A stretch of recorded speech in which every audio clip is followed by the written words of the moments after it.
গল্প। একদল ব্যাঙ জঙ্গলের মধ্য দিয়ে যাচ্ছিল এবং তাদের মধ্যে দুটি গভীর গর্তে পড়ে গেল। অন্য ব্যাঙগুলো যখন দেখল গর্তটা কতটা গভীর, তারা দুটো ব্যাঙকে বলল, তোমরা যেমন পথ চলতে জানো না, তোমাদের মরাই ভালো।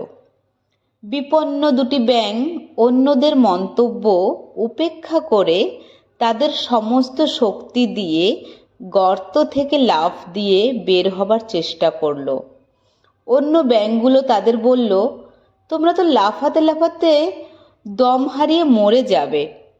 অবশেষে একটি ব্যাঙ বলল, বন্ধুরা তো ঠিকই বলেছে, এতক্ষণ লাফিয়ে যখন আমরা উঠতে পারলাম না, আর আমাদের কোনো সুযোগ নেই, বরং আর চেয়ে মরাই ভালো। সে হাল ছেড়ে দিল। শেষ পর্যন্ত ব্যাঙটি পড়ে মারা গেল। অন্য ব্যাঙটি যতটা সম্ভব জোরে লাফাতে থাকলো।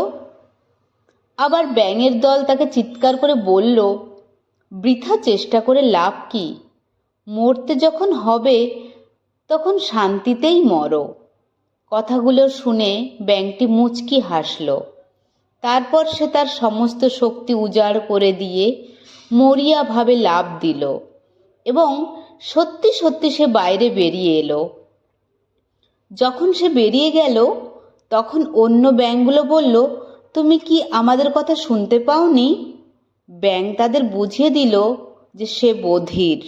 সে বলল, তোমাদের সকলের চিৎকার শুনে আমার মনে হয়েছিল তোমরা বোধহয় আমাকে উঠে আসার জন্য উৎসাহ দিচ্ছ। এটা বিশ্বাস করেই শত কষ্ট সত্ত্বেও বারবার চেষ্টা করে গেছি এবং শেষ পর্যন্ত উঠে আসতে পেরেছি। নৈতিকতা। জিহ্বায় জীবন মৃত্যুর শক্তি আছে। নিচে থাকা বিপন্ন কারো জন্য একটি উৎসাহব্যঞ্জক শব্দ তাদের উপরে তুলতে পারে এবং তাদের সারাদিন ধরে এটি করতে সাহায্য করতে পারে। তাই আপনি যা বলছেন সে সম্পর্কে সতর্ক থাকুন। যারা আপনাকে সাথী, তাদের পাশে থাকুন, উৎসাহিত করে বিপদ থেকে উঠে আসতে সাহায্য করুন। দেখবেন দিন শেষে আমরা সবাই ভালো আছি, সবাই সুন্দর আছি। গল্পটা আপনাদের কেমন লাগলো আমাকে জানাবেন, কমেন্ট করবেন আর আমাদের সঙ্গে থাকবেন। বাবুই টাবুইতে আপনারা কী ধরনের ভিডিও আশা করছেন আমাকে অবশ্যই জানাবেন।